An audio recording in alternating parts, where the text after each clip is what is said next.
Hello folks, this is Sullla once again. You're listening to another video for League of Legends. In this video, we're going to be looking at Galio as played by Hey Mark. He has an in-game name of the Sedita, but it was sent to me by Hey Mark, and I think I'll just go with Mark for this video. Galio has emerged as a support champion. He's been played as a support for a while now. If you've been following the competitive scene, you've probably seen a whole lot of Galio. He's one of the most popular picks amongst the professional teams right now. Very useful, tanky support champion, and it seems as though almost all the supports that get played in competitive are among the tankier champions, just because it's very useful to have them for things like face-checking brush and protecting more vulnerable AD carries in the bot lane, that sort of thing. So I didn't have any Galio footage on my channel, so we're going to try to feature the support Galio in this game and look at Galio as played by Hey Mark, or like I said, just Mark for short. In this game, it looks like we're going to have a Yasuo, Warwick, Jace, Ashe, and Thresh on the blue team up against a Yorick, Tryndamere, Akali, Tristana, and Galio. So we'll probably be focusing more on the bottom lane here, and we'll see more of the Tristana plus Galio pairing. I think that Galio is a pretty good support to pair with Tristana. Galio is pretty good at providing protection for Tristana, can initiate fights with the use of the Galio taunt, can flash taunt to initiate a fight, or can be used defensively. Tristana is an AD champion who has very good scaling, so it tends to be a champion who you often want to play longer games on, and Galio can provide some pretty good protection in that regard.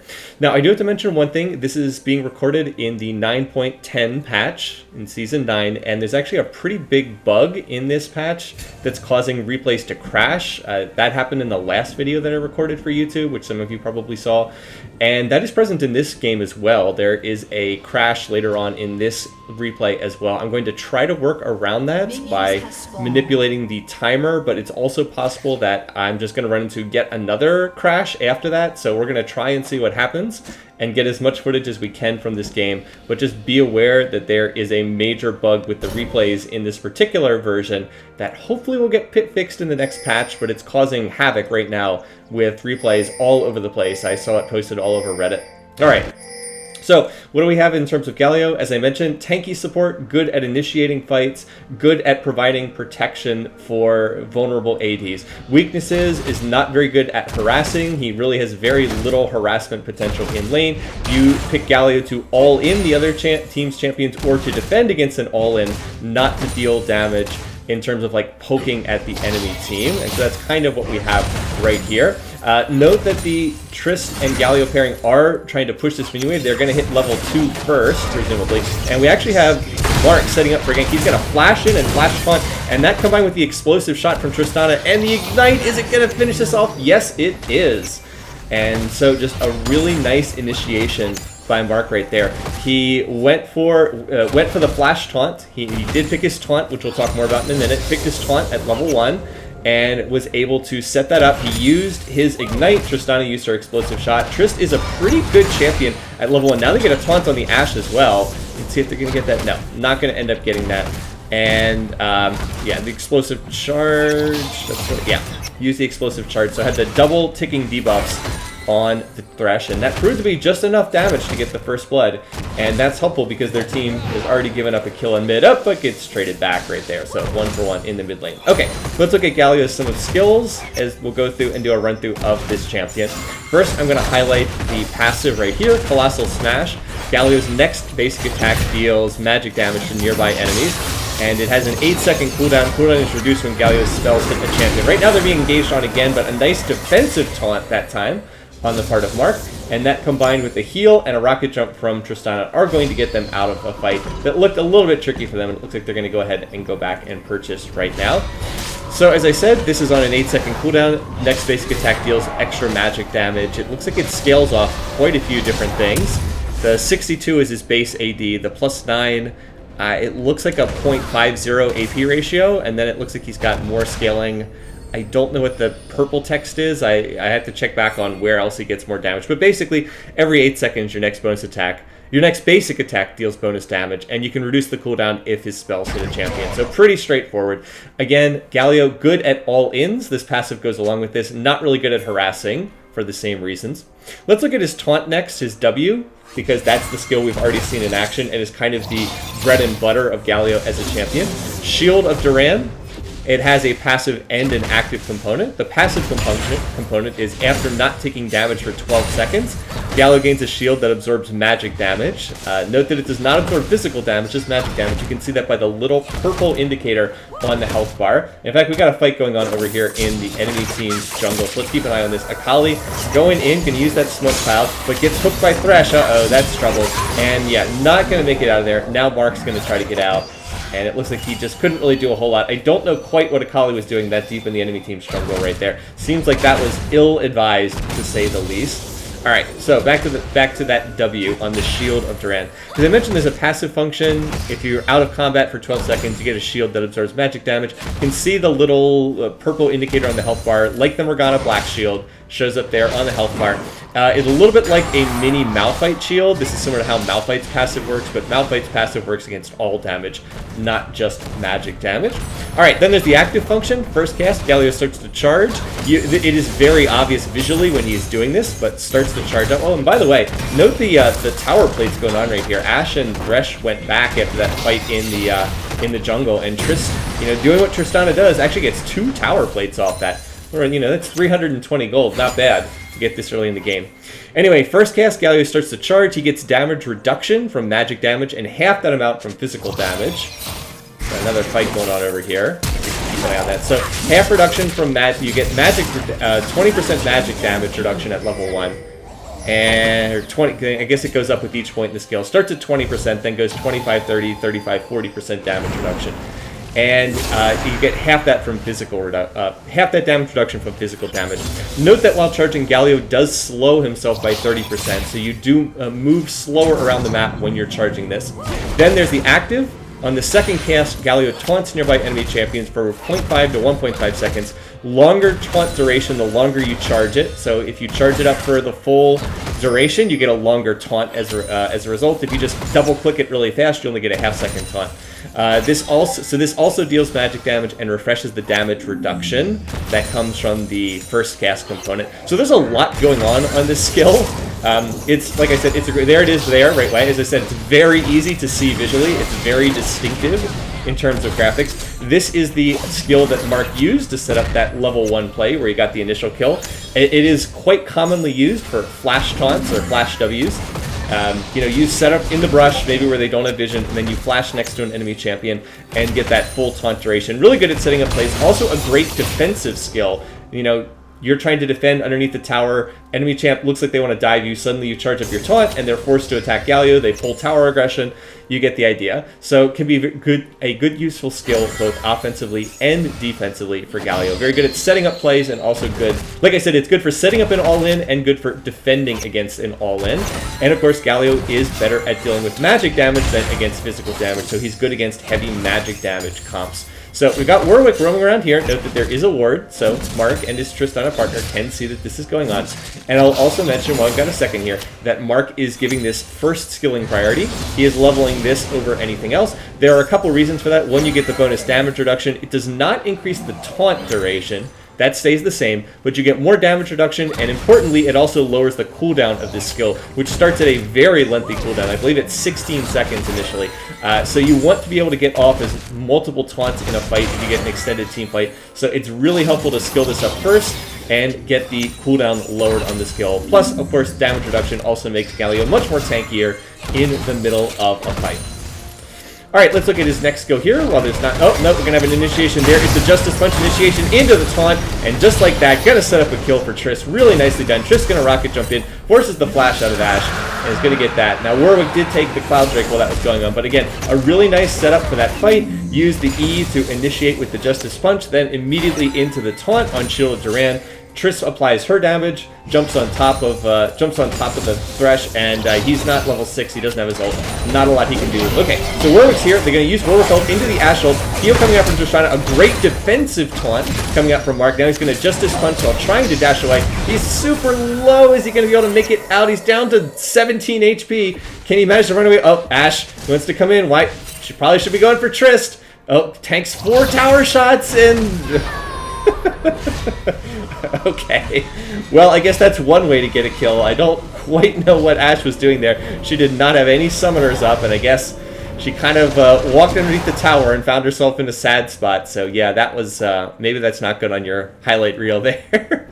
Bamtot, or whatever the Ashe player's name is. That was a car crash in slow motion there, but hey, they managed to pull that off successfully. Double ults used by the enemy team, Warwick ult and Ashe ult, not able to get a kill, largely due to that really nice defensive shield of Durand. Okay, so let's look at Galio's E's, because I referred to it a couple times. This is known as Justice Punch. Galio lunges forward with a mighty blow, deals magic damage to the first champion, knocks him into the air for 0.75 seconds. Enemies knocked up take additional magic damage. Galio will stop upon hitting terrain with Justice Punch.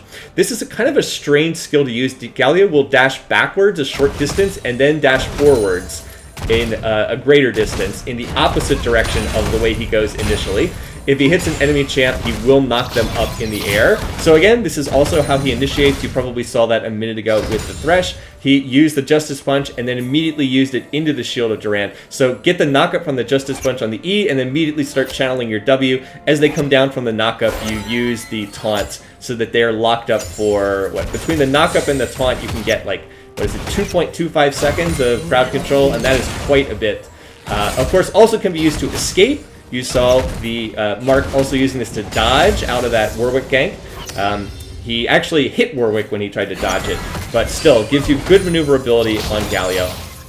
And it is a skill that's very useful both for initiating and for disengaging from fights. So just another one of those crowd control tools in Galio's overall arsenal. This is what gets the second skilling priority. W is first, E is second, and Q is your 1-point skill. Now right now, Mark's trying to set up a play in mid. Let's see if he can do this. Let's see, should be able to Justice Punch in. There's the Justice Punch in into the Idol of Durand. Nice flash by the Jace to get over the wall. So Jace is kind of screwed right now. He did use his flash, and I don't really think he has anywhere to go right now. So yeah, he is going to get chased underneath the tower. I think the Akali and Tryndamere should be able to get this, and yes, they are. Now the one downside is Triss did have to 1v2, and she is getting denied, but to get that kill on the Jace in mid and pop his flash and pop his ignite, I would say that that's well worth it. So a nice roam there on the part of Haymark. Let's go ahead and look at his Q, the Winds of War. This is not a skill that you see the support Galio use very much in their build. This is much more of a skill that you would see on a laning Galio making use of, because it's kind of a wave clear tool. But if you're playing support Galio, and Galio is played as a support probably 90% of the time these days, not really that useful because you don't really need to wave clear if you're the support.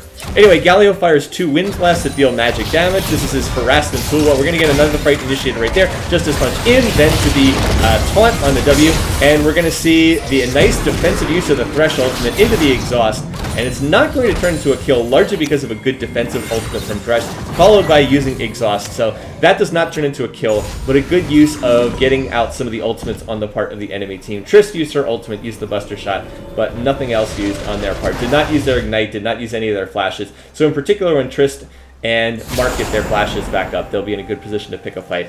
As I was saying about the Q though, it's kind of a straight line skill shot, fire out of 2 Wind Blasts that deal damage. When they meet in the middle, they combine into a tornado that deals percent of enemies max health as magic damage over 1.5 seconds. Again, not that useful. Well, right now Mark's picking a fight and going in, but it turns out Warwick's here as well, and that's no good. He is going to be in all kinds of trouble. He is going to get finished off. Use the Ignite on Jace, but it's not going to be enough. And now Akali's going to try to finish this off. She does finish it off, so it's a 1-for-1, but I think Warwick's going to be able to get the end of that. Oh, not a great use of the Akali ult there. Probably could have made it out if that had been a better use, but maybe not. Warwick does have the Blood Scent, so he does get, or Blood Hunt it's called now. They've changed the skill since back in the day. But yeah, it is kind of hard to get away from Warwick when you're on low health, so maybe not. But dashing into the terrain, never a great look for Akali. So that turns into a 1-for-2, and that did not turn into quite as good of a roam. Anyway, as I was saying though, oh, that's a sad misplay from Thresh. Might have been able to get a kill if he'd landed that. As I was saying though, the Q overall in Galio, not that great if you're playing as support. Like, I guess you can use it to harass, but it really doesn't do much damage, honestly, and there's just not much use for this skill as a support Galio. So put 1 point in it. I mean, you can add a little bit of extra damage. I guess that you can use it as part of your combo if you're all-inning somebody, but overall it doesn't really have that much use for a support Galio. Anyway, Warwick is going to try to go for this Mountain Drake, but he walked right over the Scuttle Crab, so they had full vision of doing this. And now Ashe and Thresh are going to try to call. Triss is going to flash in. Right now, I would like to see a Galio ult onto the Triss. We're not going to see that, but Triss does manage to get the kill regardless. He's going to use the reset rocket jump onto Thresh. Tryndamere will be able to use his Mocking Shout what's that? Is that what it's called? Mocking Shout. Got the ability name right. So it gets the slow. A little bit reckless from Trist. Normally I would not advocate flashing in like that, and I think that would have been a perfect opportunity for Mark to use his Galio ult onto the Tristana, who is kind of being jumped on by the Thresh and the Ashmare. So let's use this as an opportunity to look up the Galio ultimate, shall we? Gets off a nice defensive taunt onto the Warwick to prevent any chance of that being stolen. Alright, so the Galio ultimate, Hero's Entrance. Galio designates an allied champion's current position as his landing spot. When Galio lands, enemies in the area take magic damage and are knocked into the air for 0.75 seconds. So basically you pick an allied champion. The range on this is pretty good. You can hit people from about, I'd say roughly half the river's distance away, which I think is about 3,000, 3,500 range, roughly. Like I said, it's roughly like half the distance of the river that you can hit someone with this. Will go over walls, is not blocked by terrain, but you pick an allied champion, so it's kind of like, I guess, the Shen Stand United, if not quite as good in that regard. Pick an allied champion, and then he lifts up into the air, and then he flies to that ally. When he lands, enemies in the area take magic damage and are knocked up into the air for 0.75 seconds. You see this used a lot in the competitive scene when someone's getting dove under a tower. In particular, if Galio is anywhere in the area, Galio can ult onto that champion for the knock-up onto that champ. I believe that at one point in time, the person Galio was ulting actually got like bonus armor and magic resistance, but clearly that is not the case any longer. As we see another kill picked up in the top lane onto that Yorick. So, oh, there it is. Actually, let's go back just because I missed the Hero's Entrance. I was talking about it, and we're going to see Tryndamere go in. So Galio is going to use the Hero's Entrance right here. Come on, go for it. And where is it? He just used it a second ago. All right, so there it is. Going to use the Hero's Entrance, and then he lands, gets the knockup onto the Jace. Is that taunt going to land? Yes, it is. And as soon as it does, Jace cannot get out of here, as Akali's going to pick that up. I don't know if Akali needed to ult there. Maybe a little bit of a waste of that Akali ultimate, but does manage to pick up the kill, and they are going to end up landing a successful gank right there. Once again, Triss left a 1v2, so as long as Triss doesn't die here, it's a nice overall successful play on the part of Red Team. You know, just a good example of how you can set up some more plays with the use of that Galio ult. The hook is going to land, and they're going to initiate onto the Triss. Unfortunately, the Ashe arrow misses, and oh, Ashe just took a lot of damage onto the tower. Winds of War actually picks up the kill, and now a nice taunt is going to land into the Justice Munch for the knockup. Really good use of the Galio abilities here from Mark. They do need vision into the brush, but they are going to pick that up, and now it is just the Warwick. He is going to use that fear. Oh no, I guess it's not just the Warwick, because Yasuo is here as well. He is going to get the knockup onto Mark, but Mark's going to Justice Munch away, and it looks like they're just going to... No, I thought they're going to end this fight, but no, they're going to continue.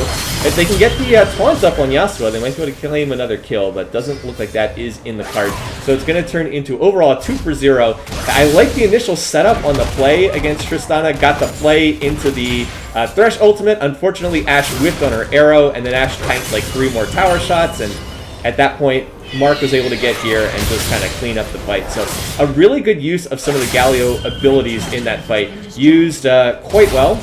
Let's see, that Justice Munch is going to miss, and I don't think they're going to have a larger fight here. In terms of the broader game right now, it's fairly close. Mark's team is ahead by about 1,000 gold, roughly, more or less. They've split the first 2 dragons, 1 cloud for blue team, 1 mountain for red team. Overall, the cloud drake is probably better. We'll get back to this in a minute. Looks like we're going to have an initiation. Use the taunt defensively against Thresh. Unfortunately, therefore, does not have it up for use here against the Jace. Now, the Jace is super low, and yeah, we're going to see Mark flash to pick up that kill, and does manage to go 1-for-1. He's probably not going to be able to save the tower, but up here in the top lane, right now the Tryndamere is pushing, and the Yorick is pushing. They actually picked up the Rift Herald as well, so this is a nice use of this. All that Mark really needs to do, along with Akali, is just to defend here. Just don't let them take the tower. Well, don't do that, Akali. Defend the tower. Don't get out in front of it. But really all they need to do is buy time right here for the Rift Herald to keep pushing. They've already gotten 2 towers in top lane. So although blue team did get a tower in bottom lane, they've traded it for 2 towers in top lane. And at this point, they definitely need to back. They should not be sticking around there. They're not going to be able to get the Nexus turret here. Or not the Nexus turret. Not going to be able to get the base turret. Warwick flashes in and goes for the fear. And let's see, can Yorick and Tryndamere chase this down? Trynd does not have his ult, so he really does need to get out of here. Yorick is still chasing this. Tryndamere looks like he's going to escape and maybe go back in over the wall. No, he's going into the... Dude, you can't do the Krug. Oh man, he just dies to the Krug. And then Jace shows up to get the help in the kill on Yorick. So that was a pretty bad play. They should have just backed after they got the initial Rift Herald charge on the turret. It was pretty bad. The only saving grace for Mark's team is there's no Baron. Otherwise, this would be a very easy Baron take for blue team with the jungler dead and with nobody up there. But fortunately, Baron has not spawned, and now Akali's going to get picked off as well. So it looked like Mark's team was in pretty good shape, but they've given away a lot of their advantage in really silly fashion here, as they ended up, dying, giving away 2 very, very leadless kills in top lane. And it looks like the cost of that is going to be their inner turret here in mid. At the very least, it's going to be a lot of damage. By the way, the work is now 8-1-1 on the game, so he's carrying the game pretty hard right now for the blue team. If you look at the gold, he has most gold on his team and most gold in the game, by the way. Mark's team is way ahead in the bot lane, but their team is losing elsewhere, particularly in mid, where Akali has died 7 times and only has 66 minion kills. That's really not where you want to be. You don't want to be at 66 minion kills this late. Alright, we might be setting up for a team fight right here, though. Going to look to initiate on the Yasuo, who is chasing back. The Tryndamere has popped his Undying Rage. That is going to lead to a kill under the Yasuo. Another nice taunt coming out from Mark. That's going to lock up the Warwick. Remember, Warwick is the strongest one on the enemy team. Also has now baited out an exhaust. Oh, no, that was on the Yorick, not the Galio. The Yorick and the Galio look very similar with these skins. Right now, they're going to get another taunt, though, and that's going to set up an easy kill on Ashe. So good use of these taunts to set up more kills on the part of Mark. We're going to see the Warwick ult challenge right here, but it's not going to turn into a kill as Akali manages to get into that Shroud. And so they have gone 3 for 0. And honestly, I think they should make a play for Baron right now. They've got a Mountain Drake. They just went 3 for 0 in the fight. Warwick is recalling. Warwick is on low health. I think they could have done that there, or at the very least, they should be claiming the Cloud Drake. Extra speed from the Cloud Drake's nice, so I would have suggested, like, what I would have done if I was in the game would have been to take that mid tower and think about pinging the Baron. I mean, they have the Mountain Drake, otherwise maybe not so good, but looks like they're going to make a play for enemy team's red buff instead, and this is not going well because only half of the team is at the red buff, and now the blue team has respawned, and yeah, that was a bit of a giveaway, honestly. They didn't even take not even going to take the Cloud Drake, it doesn't look like it. Yeah, because Mark's going to have to recall, and now Tryndamere's going to have to go away. So, you know, they won the team fight, but they really didn't do anything off of that one team fight. At a bare minimum, they should have taken the Cloud Drake so that they could even the Cloud Drake. Now, getting 2 Cloud Drakes doesn't really do that much for blue team. Like, you don't really need that much extra movement speed. If I highlight the Dragon buff, it takes you from 3% to 4.5% movement speed, and that's not that big, although it is tripled out of combat. The big advantage is it denies Mark's team the Cloud Drake, because going 1 for 1 in clouds is you know, you remove the enemy team's advantage. Now the enemy team is much faster, and that's going to be a pretty decisive edge. Anyway, so we're having a fight over here in mid lane. Tryndamere has popped his ult yet again. He's gotten very low in this fight, but he might be able to get a kill on the Yasuo. Nope, not going to get that. And a good defensive use of the Thresh ultimate here stops the chase on Thresh. However, we are seeing the Jace just trapped in the Yorick Maiden ability. What's the name of the Yorick ability that traps people? It is Dark Procession, the Yorick W. Well, Jace was stuck in there. Jace did not have his flash up, so there was nothing he could do, and he just gets, you know, bursted down over time and finished off right there. So after that earlier fight, oh, got another fight going on here. Now, Mark is trying to do his best to protect Triss, but he's tanking the arrow, and Triss is going to get 1 kill, but Warwick is going to finish that off, and now with no Triss to apply damage, there's not a lot Mark can do. He can taunt, but he has no damage on his own, so he is going to lose that. And as it turns out, enemy team got a pretty good fight. I guess it was a 3 for 2 overall in the extended fight, so I guess even. It felt like it was a little bit better for blue team, maybe just because they were a little bit behind. And blue team has now kind of swung back and claimed the gold lead once again. I actually kind of wonder if blue team could do the Baron here. Now, they don't have a Mountain Drake, but note there's no vision on the part of Mark's team here. And the Tryndamere, who is the jungler, not the top laner, this is the jungle Tryndamere, he's running around in bot lane, so they kind of have a free Baron if they would just run here. Like, I mean, you see the enemy team's jungler in bot lane, and like, you just killed a bunch of people on their team, you know, run into the Baron pit, sweep it out, and if there's no vision, just do it. So, I think they could have gotten a free Baron there, but not to be. And at this point, we're going to have to skip ahead in the time because the video is about to crash sometime soon. So I'm going to try to skip ahead here to the 25-minute mark in the hopes of avoiding a crash. I'm sorry to have to do that because we are missing part of the action. But it looks like there were more kills, but it doesn't look like anyone took Baron. So we're going to pick up the video here, and hopefully we've dodged past where this replay crashes. If it crashes a second time, I apologize. I have not seen this footage yet, because when I watched the replay the first time, the game crashed right here. But we have a pretty close game overall. It's about 1,000 gold lead for blue team. And if you want to see who the strong members on the game are, really the Warwick is carrying the blue team. He has 11-1 on the game, 12,000 gold. The Jace is also pretty strong, and the Yasuo. Bot lane for blue team. Oh, and we just lost it again. Another crash right there. And it looks like we're not going to be able to see the end of this one because once again, the footage has crashed despite my best attempts to cycle past it. So sadly, this is the case in patch 9.1, 9.10, crashes everywhere. And yeah, the replays just don't really seem to work right now. But I hope that this still gives you some good Galio footage. This was a really entertaining game, and I'd love to have taken this through to the ending, but sadly, guys, I can't work with the replays if they're all bugged out and crashing left and right. So we're just gonna have to call it a stops here. So once again, thanks for watching, thanks for listening, thanks to Mark for sending this video. Very entertaining game. Like I said, I wish we'd been able to see the end of it. So until next time, hopefully in the next patch this will be sorted out, and I will see you guys then. Have a good one. Take care. See you soon.